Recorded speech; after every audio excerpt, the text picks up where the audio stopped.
ce n'est pas déjà fait, prenez un instant pour vous abonner à notre page et n'oubliez pas de cliquer aimer avant la fin de l'enseignement. Ce matin, on va prendre une petite avance sur ce qu'on va faire samedi prochain. Et le titre de ma prédication, c'est « Discerner l'appel ». Disciple d'abord, vocation ensuite. Quand j'ai commencé dans le ministère il y a 53 ans, bon nombre d'entre vous, vous n'étiez même pas nés, on enseignait l'appel comme étant un appel au ministère pour des gens qui avaient un ministère pastoral ou d'évangélistes. Et on ciblait un petit groupe. En fin de compte, c'est quasiment comme un petit groupe d'élite qui était créé parce qu'eux avaient l'appel. Et moi, je veux vous dire que, en fin de compte, c'était presque une doctrine. Cet enseignement-là n'était pas tout à fait correct. Parce que la Bible, quand elle parle de l'appel n'est pas adressé à un petit groupe particulier, mais l'appel est adressé à tout le corps de Christ. Dans Éphésiens, on lit « Vous êtes appelés à marcher d'une manière digne de la vocation que vous avez reçue. » Donc, on a tous un appel. Aujourd'hui, 53 ans plus tard de mon début dans le ministère, je n'enseigne pas que l'appel, c'est pour juste ceux qui sont appelés comme pasteurs ou évangélistes, mais que nous avons tous un appel. Et c'est pour ça que le titre de ma prédication, c'est « Discerner l'appel, disciple d'abord et vocation ensuite ». C'est important pour nous de comprendre que dans l'appel que Dieu donne, il y a deux volets à l'appel. Et la première, c'est un volet de discipolat. Alors, on va clarifier ça ce matin. Un volet discipolat. Et après, il y a un volet vocationnel qui est relié à vos dons. On va également comprendre ce matin l'importance de notre histoire de vie. Le rôle que joue notre histoire de vie dans le discernement de notre appel. Et troisièmement, bien, je veux vous aider à découvrir un appel qui, en fin de compte, est basé sur un discernement et une préparation. Et c'est pour ça qu'on a parlé de l'événement de la semaine passée. Je veux utiliser comme titre, comme texte d'introduction, Ésaïe chapitre 6. Et nous lisons au verset 8, « J'entendis la voix du Seigneur disant, « Qui enverrai-je et qui marchera pour nous? » Je répondis, « Me voici, envoie-moi. Me voici, envoie-moi. » Alors, quel est le contexte de ce texte particulier d'Ésaïe? Dieu lance un appel à Ésaïe. En fin de compte, il pose la question à Ésaïe, donc il lance un appel à Ésaïe durant une crise nationale. Le premier verset du chapitre nous dit « L'année de la mort du roi Osias ». Osias venait de mourir. Osias avait régné pendant 52 ans. Et quand il a débuté, il a très, très bien débuté. Il avait un cœur pour Dieu. Il aimait Dieu. Et au début de son règne, il a été fidèle. Il est devenu un dirigeant prospère et un innovateur sur le plan militaire. Dieu était avec lui. Mais son succès lui a monté à la tête. Alors, voici un principe qu'on enseigne dans des programmes de mentorat pour des ouvriers. Si tu ne développes pas ton caractère, à un moment donné, tes charismes vont t'amener à un endroit que ton caractère ne peut pas soutenir et ça va être ta chute. Dans le milieu séculier, on met l'emphase sur les compétences. Dans le milieu spirituel, la première chose qu'on veut développer, c'est le caractère. Ensuite, les compétences. Parce que les chutes, et Dieu sait à quel point qu'il y en a des chutes et des scandales avec des personnes qui œuvrent dans les milieux de l'Évangile, Tous ces chutes, tous ces scandales sont causés par un manque de caractère et non de compétence. Donc, on veut commencer avec le caractère. Alors, qu'est-ce qu'on voit? On voit son succès lui a monté à la tête. On voit qu'il devient orgueilleux. À un moment donné, il est frappé par la lutte et la lèpre, c'est-à-dire, et le pays est sombre dans un déclin spirituel. Et sa mort crée une insécurité, à la fois politique et aussi à la fois spirituelle. Je vais vous faire remarquer que souvent, l'appel vocationnel d'une personne surgit dans un temps de crise. C'est pas, je suis assis sur mon divan, tout va bien, et là, Dieu me lance un appel. Souvent, l'appel vient dans un temps de crise. Un temps de crise personnelle, un temps de crise nationale, un temps de crise spirituelle dans une époque ou dans un moment bien particulier. Sachez que Dieu ne cherche pas des temps parfaits. Dieu ne cherche pas des moments parfaits pour lancer un appel. Il cherche plutôt des cœurs bien disposés, des cœurs disponibles, des cœurs préparés à saisir le moment. Alors, dans le cas d'Ésaïe, voici la séquence divine de son appel. Je n'ai pas le temps ce matin là, d'entrer dans tous les détails des 8 premiers versets, mais je vais vous donner la séquence. Alors, qu'est-ce qu'on voit? On voit premièrement une révélation. Je vis le Seigneur. Dieu lui parle. Il y a une rencontre personnelle avec Dieu où Dieu parle. J'ai eu une vision. Donc, il y a une révélation. Deuxièmement, il fait une prise de conscience. Il fait une prise de conscience et cette prise de conscience-là l'amène à une conviction. Il dit, malheur à moi, je suis un homme aux lèvres impures. Il reconnaît les faiblesses de sa vie. Il ne dit pas, oh, wow, hey, moi je suis vraiment content, Seigneur, tu m'as vu, tu me connais, et ouais, moi je suis vraiment prête, là. Non, regarde, là, quand quelqu'un rentre dans le ministère comme ça, là, il est voué à l'échec, je vous le dis tout de suite. OK?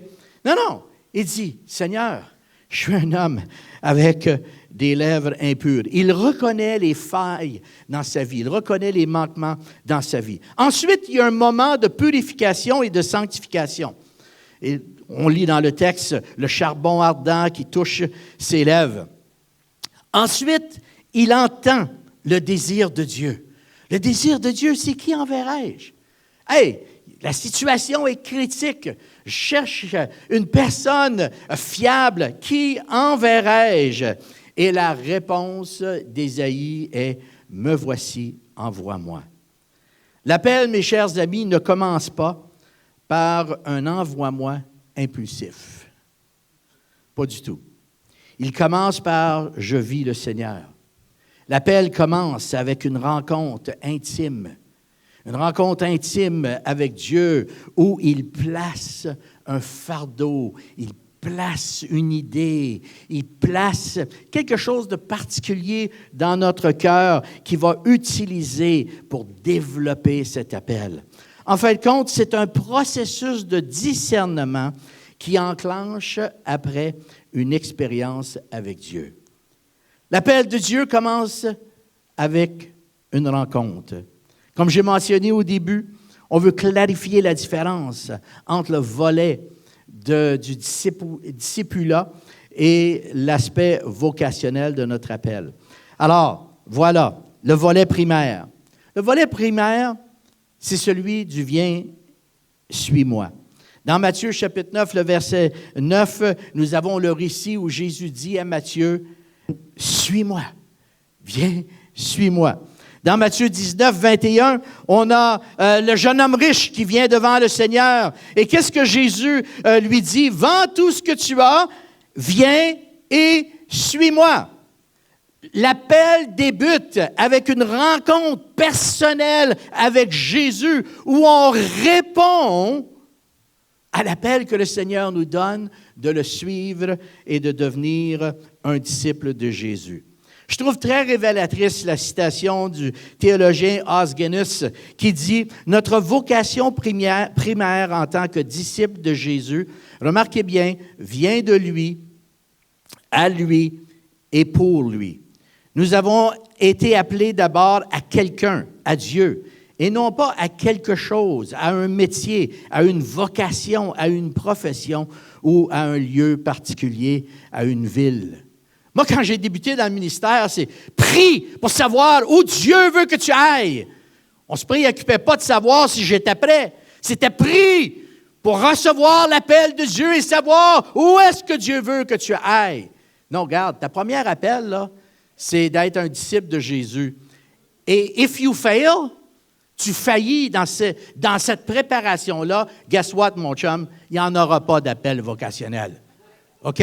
Parce que tu deviens un danger pour l'Église plutôt qu'une aide pour l'Église. Alors, tout commence avec une vie de disciple. Le volet primaire est relationnel et consiste à nous engager à suivre Dieu de tout notre cœur, de toute notre âme et de toute notre force. Le deuxième volet, on a dit, il est vocationnel.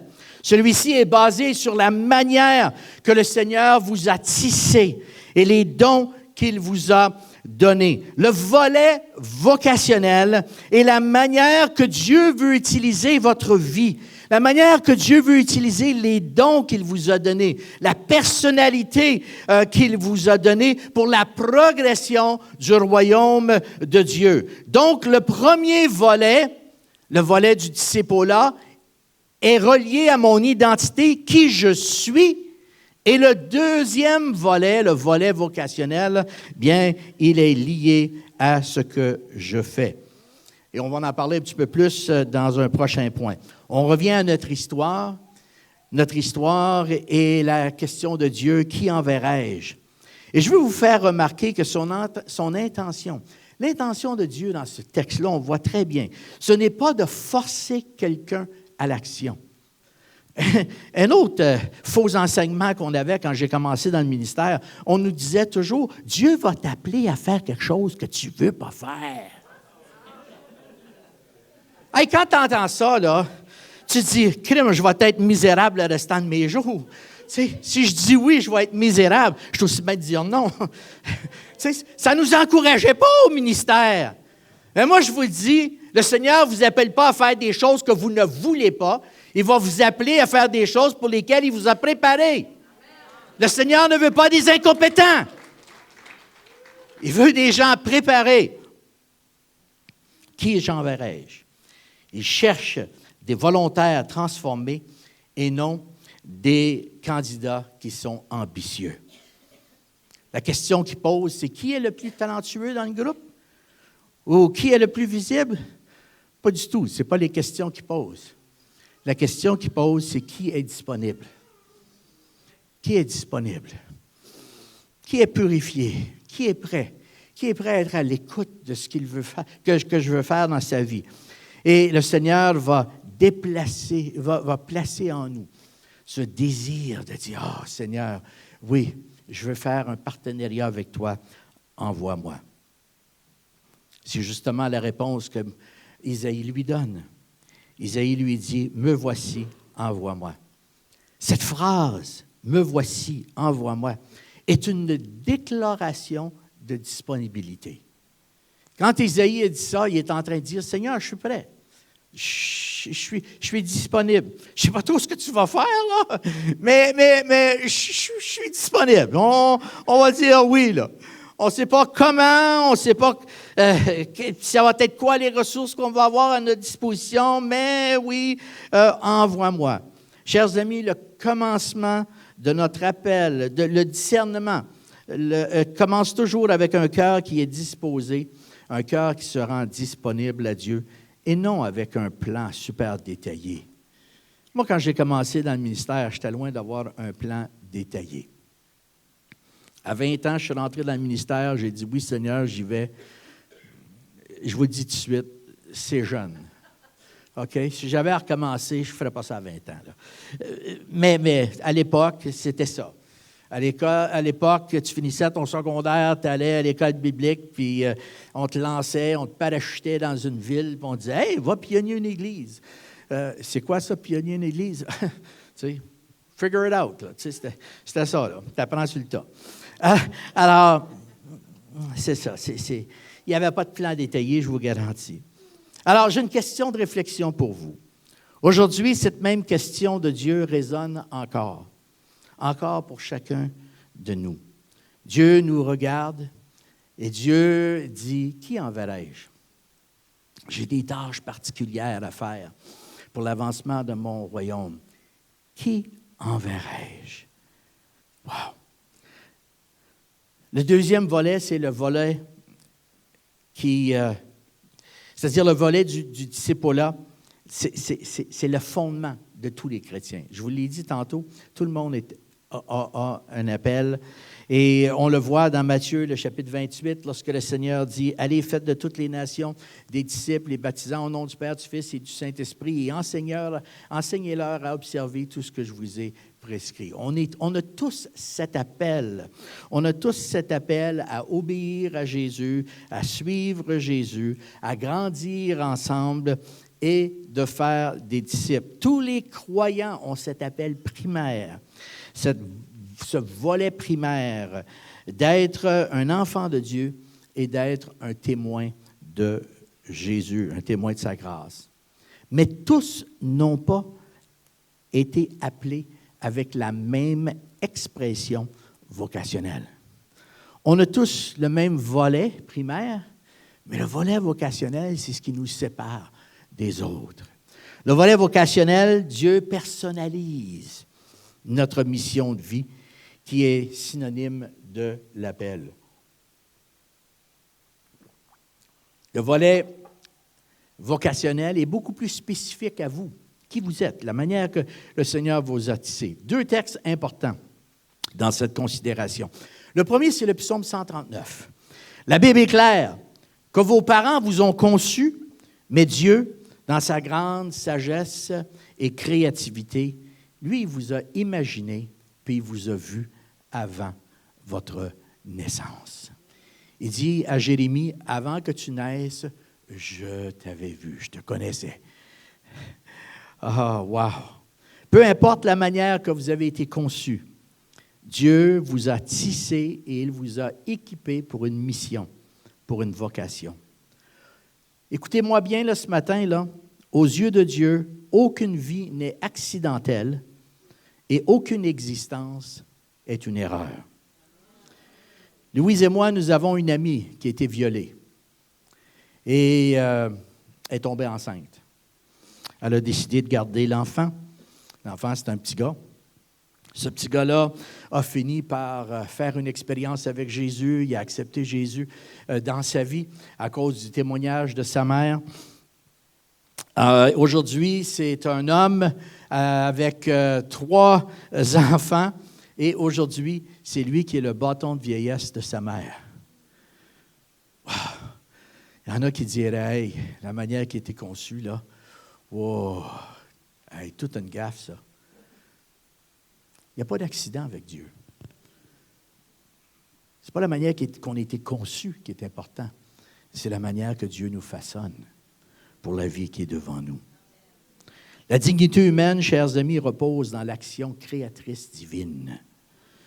Le roi David dit dans le psaume 139 au verset 13, « C'est toi qui as formé mes reins, qui m'as tissé dans le sein de ma mère. » Alors Pascal vous disait l'importance de faire l'exégèse. Mais si vous faites l'exégèse de ce texte-là, vous allez découvrir que le mot « former » signifie acquérir, posséder, créer, façonner. Et le mot « tisser » veut dire entrelacer, protéger. L'image qui nous est présentée, c'est un artisan avec des fils qui est en train de tisser avec précision.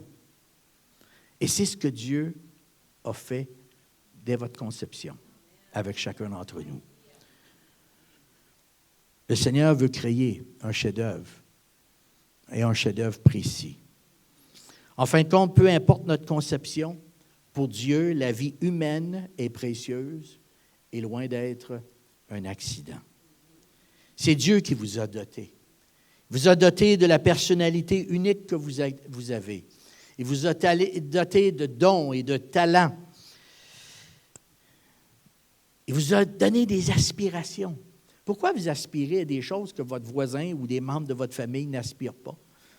C'est parce que ce n'est pas eux autres que Dieu est en train d'appeler, c'est vous que Dieu est en train d'appeler. Il vous a donné des aspirations pour vous inciter à marcher d'une manière digne dans les sentiers sacrés qu'il a conçus pour vous. Tout ça parce qu'il désire votre contribution pour l'avancement de son royaume, pour l'avancement de son plan ici-bas sur terre. Vous pouvez donc vous réjouir dans ce texte du verset 4 du psaume 139 qui dit « Je suis merveilleusement créé ». Vous avez été merveilleusement créé pour réaliser une destinée que le Seigneur a en réserve pour vous. Le deuxième texte qui est important, c'est celui dans Éphésiens chapitre 10. La version Louis II nous dit « Nous sommes l'ouvrage de ses mains ». Si vous lisez le texte dans la Bible du Sommeur, ça dit « Ce que nous sommes, nous le devons à Dieu, car notre union avec Jésus-Christ, Dieu nous a créés. » Écoutez bien, là. Dieu nous a créés pour une vie riche d'œuvres bonnes qu'il a préparées à l'avance afin que nous les pratiquions. Dieu a préparé une œuvre pour vous. Dieu a des plans pour votre vie. Hein, c'est ce que Jérémie 11 dit. Dieu a des plans pour vous. Et ce n'est pas des plans de malheur. Wow! Des plans de paix, afin de vous donner un avenir et de l'espérance, nous dit la parole de Dieu. Wow! Il est intéressant de noter que le mot grec qui décrit le mot « ouvrage » dans ce texte d'Éphésiens est le même mot utilisé pour « chef-d'œuvre ». Donc, Dieu vous considère comme étant un chef-d'œuvre de sa création.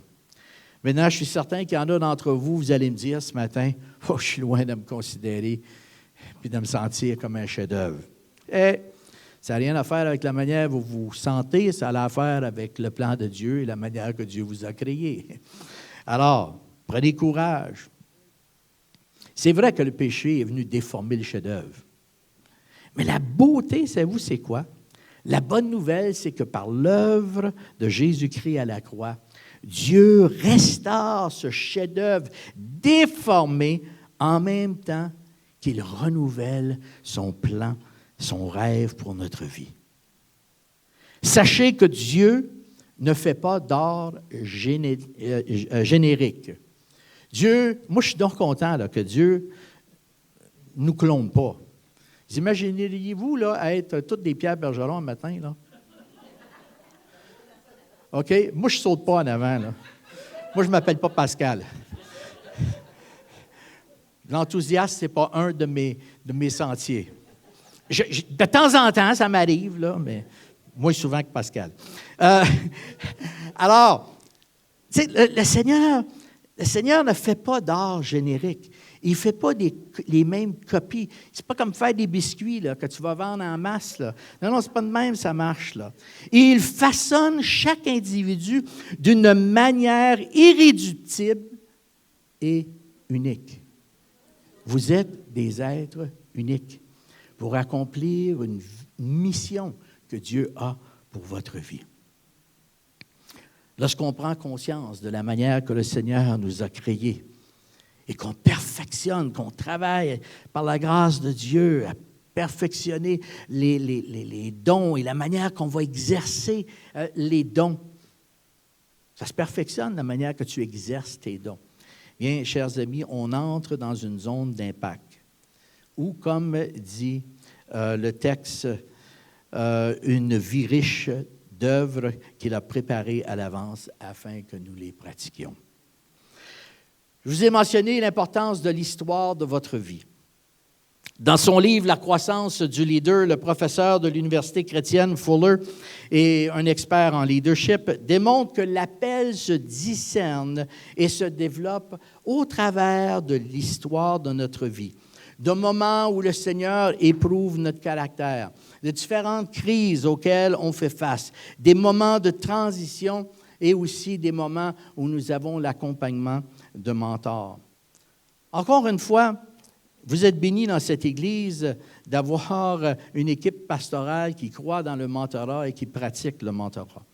Vous ne le savez peut-être pas, mais depuis 2015, j'ai mis en place un programme de mentorat qu'on utilise à l'intérieur des assemblées de Pentecôte. D'ailleurs, vous êtes quelques-unes et quelques-uns là, qui ont déjà expérimenté ce programme-là. Et on a un programme de mentorat où, à tous les ans, on va mentorer 12 pasteurs. Et depuis 2015 qu'on exerce ce ministère-là. Des pasteurs, pasteur Caroline, pasteur Pascal, ils font partie de nos conférenciers. Alors, votre équipe pastorale, elle croit dans le mentorat. Et on le pratique, le mentorat.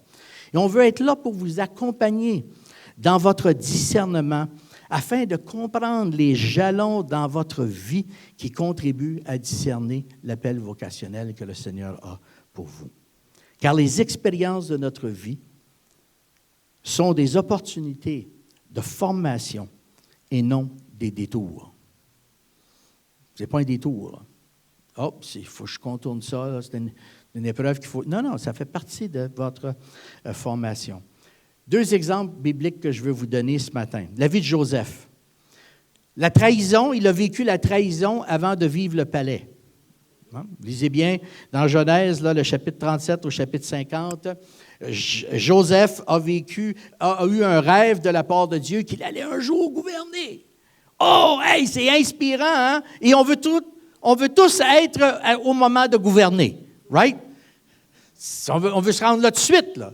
C'est ça qu'on veut tout de suite, là. Mais regardez bien ce qui est arrivé. Il a subi la trahison de ses frères.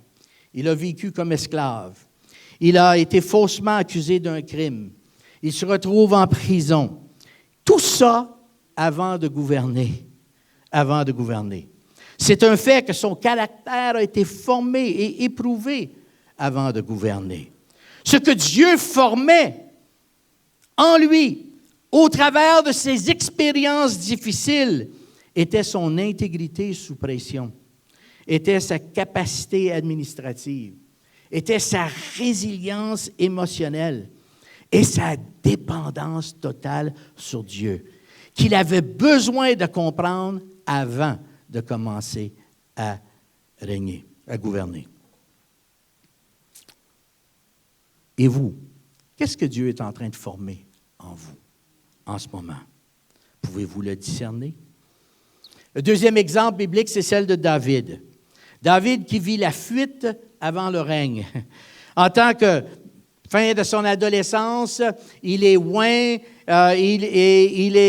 pour devenir le futur roi d'Israël. Et voilà que, avant que ça se produise, il y a plusieurs années de formation qu'il a vécues.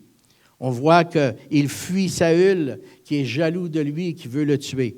Il vit dans des cavernes. Il rassemble des hommes dysfonctionnels. On veut tous avoir une équipe super fonctionnelle. Lui, il a commencé avec une équipe super dysfonctionnelle. Et c'est son leadership qui a amené cette équipe-là à devenir de vaillants guerriers. Sa conscience est mise à l'épreuve. Et durant cette période de formation, qu'est-ce qu'il a appris? Il a appris la maîtrise de soi. Il a appris la loyauté. Il a appris la dépendance à Dieu et il a développé son leadership en temps de crise qui a fait de lui un roi qui a régné selon le cœur de Dieu. Je vous l'ai dit, la préparation, ce n'est pas des détours dans notre vie, c'est des opportunités, c'est une école, c'est des opportunités de formation. Je veux partager avec vous mon histoire. Plusieurs d'entre vous, vous ne connaissez pas mon histoire. Je vais vous la partager. C'est une histoire de découverte, une histoire de foi, une histoire de témoignage de la bonté et de la fidélité à l'égard d'un gars bien ordinaire. qui a fini par réaliser des percées pour l'avancement du royaume de Dieu. Mon parcours de ministère et de leadership est très varié. Il y a une grande diversité. J'ai débuté ma première, habituellement quand je parle de ma vie, je la sépare en 3 saisons. Là, j'en ai rajouté une 4e que vous allez comprendre à la fin. Mais habituellement, j'en parle en 3 saisons. La première saison de ma vie a commencé à l'âge de 20 ans où j'étais pasteur avec le mandat de pionnier l'Église de la ville de Joliette. À 23 ans, dans un temps dévotionnel avec Dieu, le Seigneur me donne... Vous savez, il y a des fois, on lit un texte biblique, puis tu as l'impression que le texte sort du livre. Là, tu sais, puis les seules paroles que tu vois, c'est quelques paroles du texte. Je suis en train de lire Jérémie, le chapitre 4, et justement, c'est ce qui m'est arrivé avec les mots « Défrichez-vous un champ nouveau ». Au début, je ne comprenais pas. Je disais, Seigneur, je ne suis pas un agriculteur, moi, là. Tu sais, défrichez-vous un champ nouveau. Là. Qu'est-ce que tu veux me dire avec ça? Puis je ne comprenais pas trop comment ça s'appliquait à ma vie. En fin de compte, c'est progressivement que j'ai discerné que Dieu m'appelait à défricher des champs nouveaux. En fin de compte, à ouvrir la voie pour d'autres ouvriers. De l'âge de 23 ans à 28 ans, j'ai servi comme pasteur. J'ai aussi servi comme aumônier à temps partiel dans un pénitencier fédéral. À l'époque, j'étais le plus jeune aumônier carcéral et un des 3 aumôniers évangéliques qu'il y avait dans la province du Québec. À 26 ans, j'ai mis sur pied le réseau de distribution pour la maison d'édition Vida. Vida venait de publier leur Bible, c'est la Bible Vida que j'ai ce matin, avec les paroles de Jésus en rouge. Hey, ça, là, tout le monde voulait une Bible avec les paroles de Jésus en rouge. Alors, j'ai mis le réseau de distribution sur pied ici dans la province du Québec. Louise et moi, on a également été dans les fondements de l'Église Nouvelle Vie pendant 2 ans. Ensuite, j'ai occupé différentes fonctions dans la province du Québec. Pendant 8 ans, j'ai donné direction aux 124 églises des assemblées de Pentecôte que nous avions à ce moment-là. Et aussi, j'ai été 4 ans le président intérimaire du collège biblique avec lequel on travaille aujourd'hui. Tout ça avant l'âge de 42 ans. Ma deuxième saison a commencé à 42 ans. Et je suis devenu le premier aumônier pentecôtiste dans les forces armées canadiennes. Il y avait, pendant des années, j'avais essayé de rentrer dans les forces, mais l'aumônerie ne voulait pas d'aumônier évangélique. Et voilà qu'ils ouvrent en 1993 l'opportunité pour faire un test avec 2 aumôniers. Alors moi, j'en étais un, puis un collègue de l'Église méthodiste libre était l'autre. Et voilà qu'au travers de ce ministère, mes capacités de leadership ont été reconnues et j'ai dirigé des équipes d'aumôniers au Canada. J'en ai dirigé aussi à l'étranger. J'ai servi dans des théâtres de guerre. J'ai fait 2 déploiements en Afghanistan. J'ai aussi servi comme casque bleu en Bosnie-Herzégovine et aussi en Haïti. Et j'ai eu le privilège de former des aumôniers en Afrique du Sud et aussi à l'école de l'OTAN en Allemagne. Ma dernière affectation a été d'être le commandant du centre-école des aumôniers. Alors, quand je rentre, on fait un test parce qu'on ne veut pas les évangéliques. Et 16 ans plus tard, c'est l'évangélique qui est en train de former, qui est responsable de former tous les aumôniers des Forces armées canadiennes. Toute une belle opportunité de la part de Dieu. Désireux de préparer la prochaine génération, lorsque j'ai quitté les forces à l'âge de 60 ans, c'est retraite obligatoire, on nous met dehors à 60 ans. J'ai suivi des formations avec l'équipe John Maxwell pour perfectionner mon leadership et j'ai commencé à organiser des conférences de leadership. Passionné à l'idée d'augmenter la capacité de leader, j'ai créé des partenariats avec le district du Québec où on a développé justement le programme de mentorat pour nos pasteurs. Vous savez, ces différentes fonctions n'étaient pas en contradiction l'une avec l'autre, mais c'était l'expression d'une même vocation d'accompagner les membres du corps de Christ dans une dimension, en fin de compte, vocationnelle et pastorale et apostolique. De la même manière, vous pouvez acquérir et vous pouvez exercer différents rôles en demeurant fidèle à la vocation que Dieu vous donne. Avant, on disait, ben, tu sais, tu rentres dans le ministère comme pasteur, ben là, il faut que tu sois pasteur jusqu'à ta mort. Non, c'est pas de même, ça marche. Il y en a qui vont être pasteurs jusqu'à leur mort, mais ce n'est pas tout le monde qui sont appelés à être pasteurs jusqu'à leur mort. On est appelé à servir le Seigneur avec la vocation qu'il nous a donnée et les dons qu'il nous a donnés. Pour un temps, ça peut être comme pasteur. Pour un temps, ça peut être comme le directeur de l'école biblique. Pour un temps, ça peut être développer des nouveaux ministères. On n'est pas tous appelés là, à exercer la même fonction. Alors, par la grâce de Dieu, j'ai surmonté des peurs, j'ai surmonté des doutes en tant que jeune ouvrier et j'ai appris à faire confiance à la parole de Dieu et la vision que Dieu avait placée dans mon cœur, plutôt que d'écouter la voix de mon ennemi spirituel qui essayait d'avorter les plans que Dieu avait formés pour moi. Parce que ça va arriver, ça. Durant le temps que vous vous préparez, l'ennemi va essayer de saboter les plans que Dieu a pour vous. Comme des milliers de personnes, la découverte de ma destinée fut un processus de discernement et non une révélation spontanée. Tout le monde veut une révélation spontanée. Tu sais, c'est clair. Quand tu vis le buisson ardent, c'est clair. Mais tu sais, il y a juste un Moïse qui a vécu ça, là. Les autres, il y en a plusieurs autres, là, c'était par le discernement. Pour ma 4e saison, parce que là, j'ai rajouté une saison, ma 4e saison, mais là, c'est d'œuvrer avec vous, l'Église de Carrefour. Pas pire. 72 ans, on commence notre 4e saison. Puis je dis, Seigneur, ben arrange-toi pas que ça finisse trop vite, là. Écoutez bien cette vérité. Sachez que votre tâche n'est pas de créer votre vocation, ni de créer votre destinée, mais de discerner avec les indices que Dieu vous donne et ensuite de développer ce que le Seigneur vous donne dans la manière de l'exprimer. Et c'est la raison qu'on a développé le parcours du disciple-là. C'est pour vous accompagner dans ce processus de discernement. Donc, en conclusion, votre histoire de vie, mes amis, elle est unique et elle est extrêmement importante.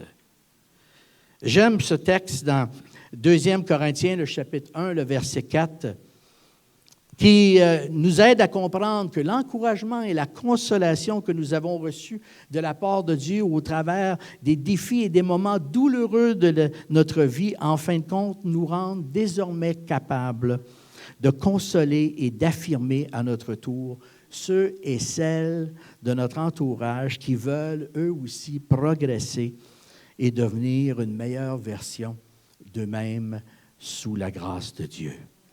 La Bible dit, il nous réconforte dans toutes nos détresses, afin qu'à notre tour, nous soyons capables de réconforter ceux et celles qui passent par toutes sortes de détresses en leur apportant le réconfort que Dieu nous a apporté. Chers amis, Dieu utilise ce qui aurait pu causer votre perte. Dieu l'utilise pour concourir à votre bien et en faire partie de votre message. Votre message est unique, votre message est percutant. Mon ami Philippe Jarret, qui est pasteur du Hub sur la rive sud de Montréal, a écrit un livre que j'aime beaucoup qui s'appelle « Jouer le jeu ».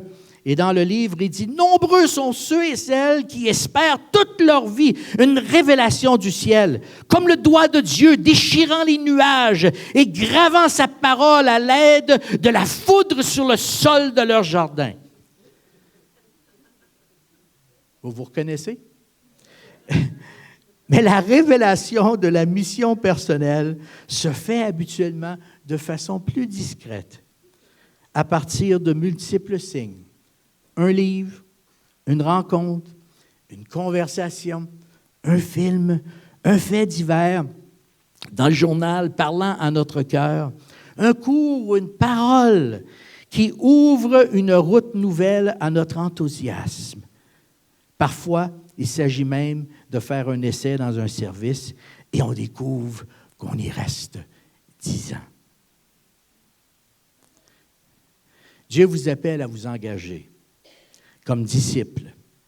Il vous appelle à entrer dans ce parcours de discernement vocationnel pour comprendre quelle est cette vie riche d'œuvres bonnes qu'il a préparées pour vous. Si vous êtes prête, bien vous dites, Seigneur, envoie-moi, envoie-moi. Venez à la rencontre samedi prochain et on va vous accompagner au travers de ça. Qu'est-ce que Dieu cherche en terminant? Dieu ne cherche pas des super-héros. Il cherche des disciples bien disposés, un cœur ouvert, enseignable. Sachez que votre appel vocationnel ne vous définit pas. Ce n'est pas notre vocation. Il y a des gens qui sont figés à l'intérieur d'un rôle. Non, notre vocation, cette dimension vocationnelle ne nous définit pas. C'est notre relation avec Jésus qui nous définit. L'aspect vocationnel, c'est simplement le moyen choisi par Dieu pour contribuer à l'avancement de son royaume. Alors, j'invite l'équipe de louange à bien vouloir venir. On va terminer avec le chant « Roi glorieux ». Et on va dire au Seigneur, moi, je veux faire cette aventure avec toi. Je veux marcher dans ce volet d'être un disciple et en même temps, aide-moi à discerner, aide-moi à découvrir qu'est-ce que tu as placé en moi et de quelle façon moi je peux être utile pour l'avancement du royaume. Et je vous le dis tout de suite, n'ayez pas peur parce que c'est pas vrai que vous allez tous devenir des pasteurs. OK? Il y en a peut-être bien une couple, là. Mais le Seigneur veut vous se servir de vous pour l'avancement de son royaume avec les dons, avec les aspirations qu'il a placées. Il veut que vous soyez un témoignage pour lui à travers toutes les activités qu'on fait. Le Seigneur veut qu'on puisse le glorifier. Discernons de quelle manière que le Seigneur veut se servir de nous. Si ce n'est pas déjà fait, prenez un instant pour vous abonner à notre page et n'oubliez pas de cliquer « Aimer » avant la fin de l'enseignement. Si vous avez besoin de prière ou d'accompagnement spirituel, n'hésitez pas à communiquer avec nous à l'adresse courriel suivante: sos@lecarrefour.org.